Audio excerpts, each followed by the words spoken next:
Are you thinking about using EveryDollar for your personal budget? Well, today I'm going to give you a complete walkthrough of how you can use this software.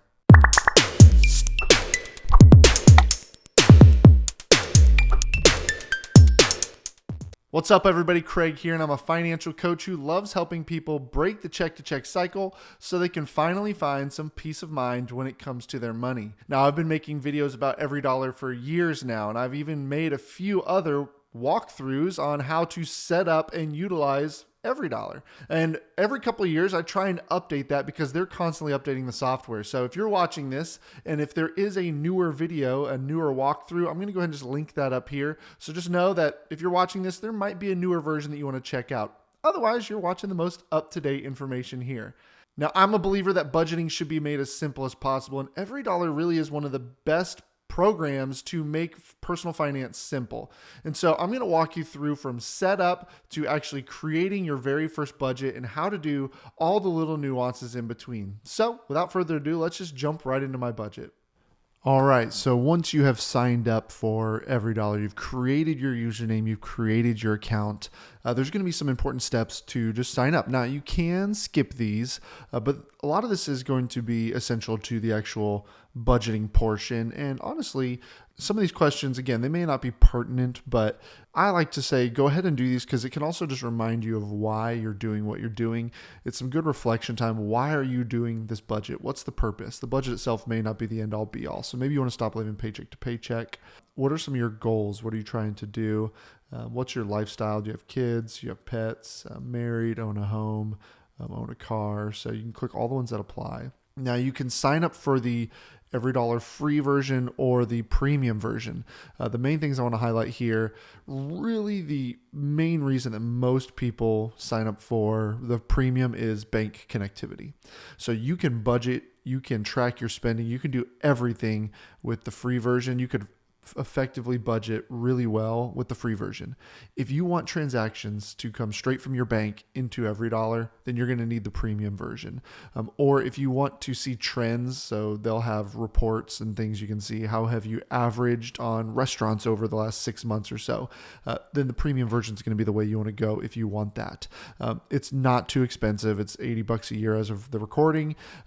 But for now, I'm going to skip it for about now, but just know that that's really the main differences. There's a lot of little nuances and things in there, but the key reason that people typically sign up for premium is they want it to connect to their bank account. So I'm going to skip that for now.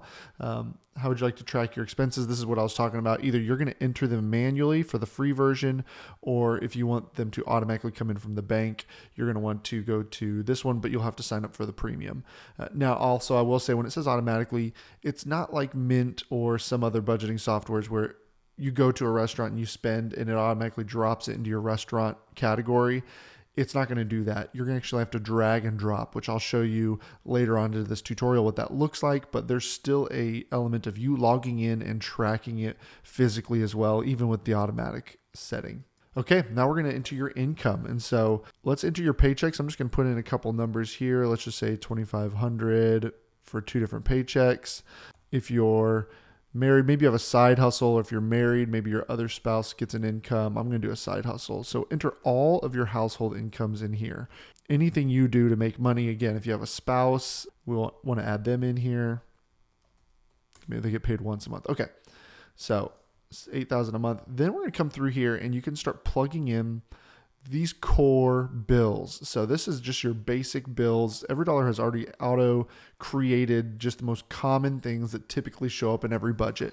Later, when we actually get into the budget, you'll be able to add and remove things and customize it fully. So let's go ahead and just plug in some of these numbers. Let's say $2,500 for rent. Let's say $150 for water. Let's say $50. Let's say $200.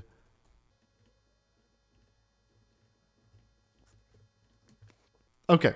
So I've entered in the core bills. You'll see over here on the right, it's already going to show us a little bit of money. We've got $8,000 planned.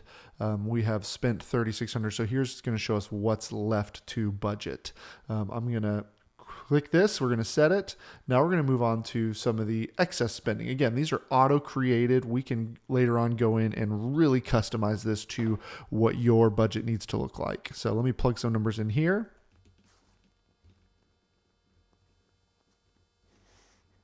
All right, so I've got some numbers here. You can already add items here if you want to. So if you know of things that you need to add in here, so maybe sports for your kids, not sports. Maybe that's $100 a month. Maybe gifts. If you want to go ahead and add gifts, you can do that. So you can add in anything. Again, you can do more later, and we probably will. But for now, I'm going to move on. Okay, so it's saying you've built your first budget and you have $1,500 left over. Great. So typically what we want to do with this is going to go toward our goal. Now, like I said, there might be some more stuff we want to budget in. I want to give you a tour of the budget itself and show you how to add some things, remove some things from within the actual physical budget. So with EveryDollar, what we're doing, there's really two key points in a budget. There is the planning, and then there's the actual tracking. And so you'll see within EveryDollar, there's a left column that goes down the entire page. This is your planned amount. Basically what this means is at the start of the month, you are planning your budget before money ever comes in. So for planning for October, it is September 30th. October hasn't started yet. We're sitting down and we're saying, before October starts, what are we going to do this month? And that is what this left column is. And that's what this number up here represents. It's showing this is what we have left to budget in our plan. Now, EveryDollar, the name comes from giving every dollar an assignment. We want to make sure that all of this 1,500 left over up here has something to do. And that simply could be going into savings. That could simply be putting it toward debt. Whatever that is, we want everything to have an assignment. So the planned is on the left. Then on the right, that is going to be tracking as you're going on. So once you have fully planned, let me just kind of show you what happens. Let's just say I finish out this budget. I'll undo this here in a second. But once we have given EveryDollar an assignment, you'll see up here, it turns into an EveryDollar budget. EveryDollar we plan on earning 8,000. All 8,000 has been told to go somewhere. Okay. Now on the right is what we're tracking. And so when you receive money, you'll put it in here. And so if we were to receive some money in paycheck one, let's say you get your paycheck, I'm going to come over here to the plus sign. So what I'm going to do, let me walk you through that. I clicked on paycheck one. I'm going to come over here where you'll see a plus sign. And we're going to add in an income. So $2,500 as income. You'll see here on the right side, now we have received $2,500. The planned, we're pretty much done with the left side and this top part for the rest of the month. It's really just used to plan the month. Now we're going to be living on this right side. Now, not to say the left side will stay and tell us throughout the month so we can keep track of what did we intend on spending versus what did we actually spend. So it'll give you a good pulse there, but we're not going to be changing these numbers. We're not manipulating these numbers. You'll notice that by me bringing in $2,500, it didn't affect this up here at all. This did not change. This is only connected to the planned amount. It's saying we are planning on spending all $8,000. Even if, let's say this paycheck or paycheck two comes in and we earned $2,600. I don't know, maybe you picked up an extra shift. Doesn't affect this top portion at all. All it's going to do is affect this actual total received right here. It's going to show that you've earned an extra out of the two paychecks. Instead of $5,000, you've earned an extra $100 there. So bear that in mind. The planned side is just for prepping ahead. The right side, the received, is for as you're going. Now down here, it's going to show remaining, or you can toggle it to spent. So you can see how am I looking as far as what I have left versus what I spend. So let's come down here and let's plug in an expense. Let's say you're going grocery shopping and you go to the grocery store. And so what I'm going to do is I'm going to click on groceries, and you can do this in the app. So as you're going, if you're using the free version, I always recommend when you're checking out at the checkout line or before you pull out of the parking lot, pull out your phone and type this in. So you'll click on groceries. You're going to hit this plus sign. And let's just say you spent $250 at the grocery store. I want to make sure it's clicked as an expense. It's automatically going to do that. So just double check, make sure it's an expense. We're going to put it here as groceries, and then we're going to track that expense. So now you'll see here, the left side showed we planned on spending $1,000. We have $750 remaining because we have spent $250. If I click on groceries over here, it's going to show me the list of all the times I go to the grocery store are going to pile up down there. But we're going to have a good pulse. And if I toggle this, we can go to spent, And you can see I've spent 250. This green bar is going to give me a little progress update of how much of that 1,000 I've spent. And then remaining is the flip-flop. So it's going to show how much of this is going down until I hit that ending. You can also create transactions by clicking up here to transactions. And I'm going to enter one. Let's just say we went out to eat. Let's just put restaurant. This is a good glimpse into what it will look like when you log in on EveryDollar Premium. When you log in, if it's connected to your bank account, you're going to log in and you're going to see a number up here. This is the bank sending transactions to your budget. And so what you would then do is you come over here to transactions and you look through and you drag and you can drop it to wherever you want it to go. So we went out to eat, we spent $50. We're going to drag it to restaurants, and then you're going to see that restaurants now has 200 remaining out of the 250. So this is where I was talking about at the beginning of the video. If you go with premium, it is automatic. The transactions will populate in here by themselves. The bank will send the info, but you do still have to engage in it, which I actually really like because I think engaging in a budget is so important. It's so vital to the success of the budget. Some of the apps, again, like Mint, where it automatically dumps it into categories for you. Number one, sometimes it goes into the wrong section. But number two, we lose that engagement and we get to the end of the month and we look back and all of a sudden we're looking back and like, oh, whoops, we overspent in restaurants. This is having you actually drag and drop it in. And so when you do that on a regular basis, every day or two, you're actually watching and seeing that where you stand, and you can make those adjustments mid-month. So if you get 10 days into the month and you realize you have spent more than half your restaurants, then you can say, okay, maybe we need to bring it back. Maybe this week we need to eat at home more. We need to change some of our habits because we're going to run out of money at this pace. Now, I do want to stop here and say that if any of this is overwhelming to you, or maybe you've tried this budgeting thing before and it just didn't stick, maybe you shouldn't try and go it alone. And that's what we specialize in. We have personal finance coaches who know every dollar in and out, but more importantly, know budgeting, know how to make sure it's a habit that sticks, and can help you figure out what your financial goals are and hit them faster. So be sure to click. I'm going to put a link right up here and in the description below to a free consultation with one of our personal finance coaches. They will point you in the right direction. So that's how we log transactions. Now I'm going to come back up here and I want to zero out this emergency fund for a second, because what we didn't add in here is debts. So those were not asked at the beginning. And that could very much be because whenever I said the reason I was budgeting is breaking the check-to-check cycle, I think if you were to click paying off debt, they probably would have given the option to fill that in at the beginning. It doesn't matter. For now, we can fill it in here. So I'm going to click on here. We can add as many debts as we want by this. If you click on any of these items, you can hit this little trash can, and that's true for all of these, is you can delete anything that you don't need. Maybe EveryDollar put something in there you don't want or need. Maybe you have something that's in there for just 1 month that you don't want there every single month, so you can add it in and then delete it the next month. Okay, so I'm going to click credit card, and you can rename it to something that's a little more personalized. We're going to hit Visa card. Let's go here to the starting balance. So this is where you can fill in what is the balance as of right now. Let's just put $5,000. And then what's the minimum payment on this card? I'm going to put $50. I'm going to hit save. Now you can add any notes you want on here.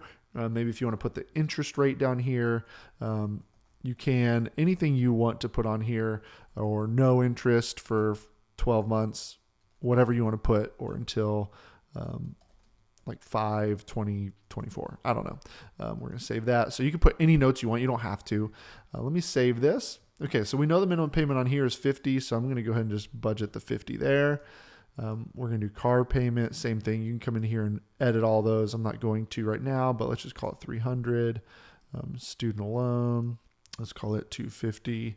Medical, $100. And maybe you don't have a personal loan, so we'll just delete that one. So you can see I can hit delete, and it's gone. Okay. Now, over here on the right, and if you're on the app, I believe this is up at the top, we can see a summary of our spending.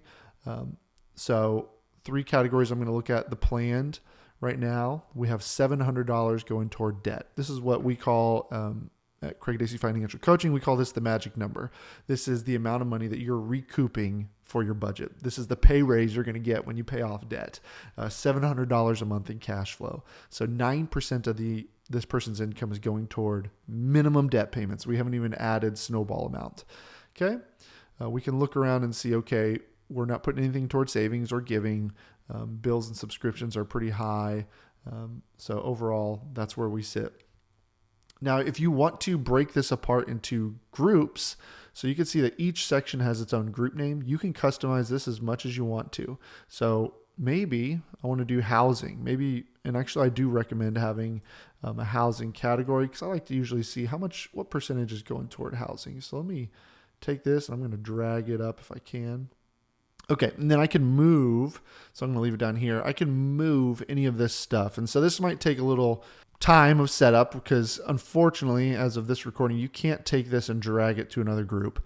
I wish you could, but what we might have to do is just come over to mortgage and rent and just add it in. So I'm going to add in mortgage and rent. Where did it go? And I'm just going to call it mortgage. I think I said $2,500. And then I'll just come up here and I'll just delete this one.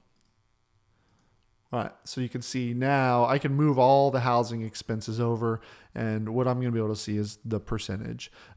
Spending, you could divide this out into food, could be a category. You could have kids as a category. As many categories and groups as you want. Customize this to what makes the most sense for you and what you want to be able to see. All right, now that we have the debts entered, what I'm going to do is I'm going to take this 835 and I want you to stop and say, okay, what is my next goal? This is really where you get to recapture some money and you get to start being proactive versus reactive. So instead of getting to the end of the month and seeing what's left, now before October has even started, we have $835 that we can assign. So are you focusing on building your emergency fund? Are you focused on paying off debt? What is your current goal? Let's just say that this person is wanting to pay down their debts. And so maybe this Visa card is their smallest one. So what I'm going to do is I'm going to remove that 50. I'm going to see what can I put onto that card. So instead of a $50 payment, I'm going to put $885 on that Visa card. So you see how now we can intentionally start making some progress on these debts. Another key feature, and I have a whole deep dive tutorial on this, is creating funds. So I'm going to give you a quick snapshot of what creating funds is and how to do it.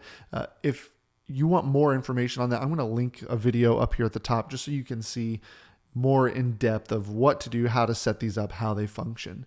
But a fund is basically a short-term savings goal. And so you can even see next to emergency fund, it has a little piggy bank next to it. That means that it is a fund. It's going to track month over month how much you're saving. So let me, in savings, create a fund. And let's just say you're saving for a vacation. Once I'm clicked on vacation, on the right over here, you can see that I can turn it into a fund. So I'm going to click on fund and I'm going to say, make this a fund. What am I starting with? I'm just going to say I'm starting at 0. And what's the target amount? Let's say $2,000. Let's hit save. And you can see that they even have a lot of links throughout about how funds work because they can be kind of confusing.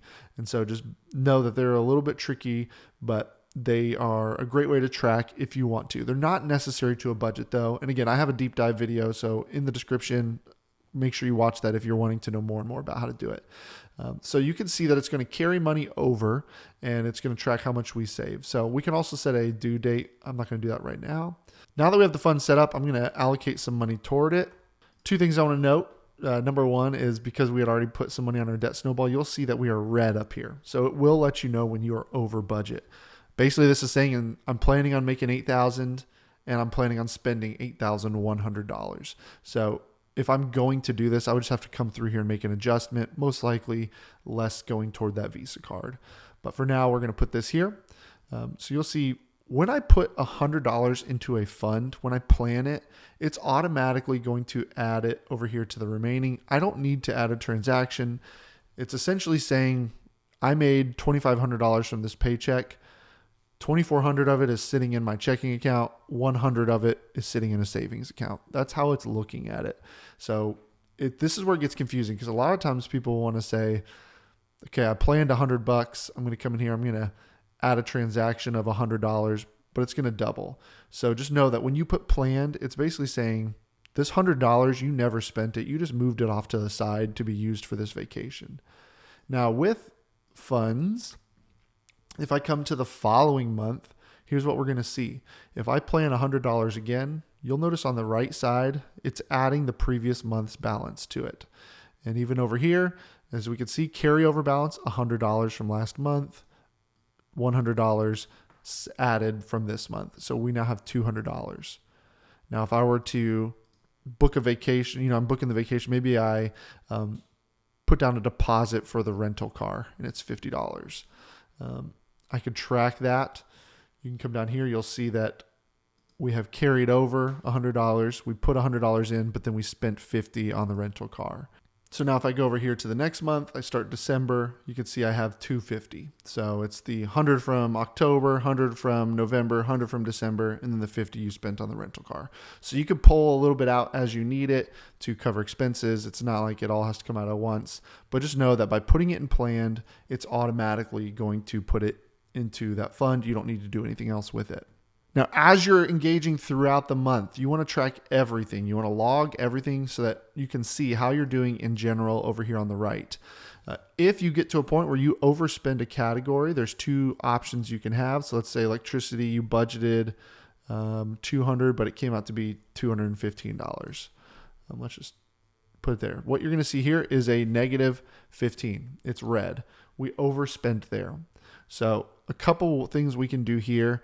Number one, we can adjust this planned amount to match up to 15, and then we can pull it from somewhere else. Let me zero this out so we can see what it looks like as an every. So now that we've adjusted this to 215, so it was 200, it was an EveryDollar budget, but we overspent by 15.